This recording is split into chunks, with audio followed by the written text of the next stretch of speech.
भजन सङ्ग्रह 133 दाजुभाइहरूको एकता यात्राको निम्ति दाउदको गीत। दाजुभाइहरू एकतामा बस्नु कति भलो र मनोहर कुरा हुन्छ। यो त शिरमा लगाएको मूल्यवान तेल जस्तै हुन्छ, जो हारुनको दाह्रीसम्म बगी आउँछ, जो तिनका पोसाकको कठालोसम्म बगेर जान्छ। त्यो हेर्मोन डाँडाको शीत सियोन पर्वतमा परे जस्तै हुन्छ, किनकि त्यही परमप्रभुले सदाकाल जीवनको आशिष खन्याउनुहुन्छ। आमेन।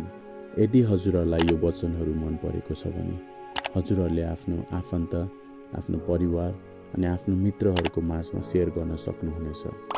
अनि अझै पनि उत्साहितको वचनहरू सुन्नको निम्ति हजुरहरूले सब्सक्राइब बटन थिचेर माथिको बेल आइकन पनि दबाउन सक्नुहुनेछ। धन्यवाद।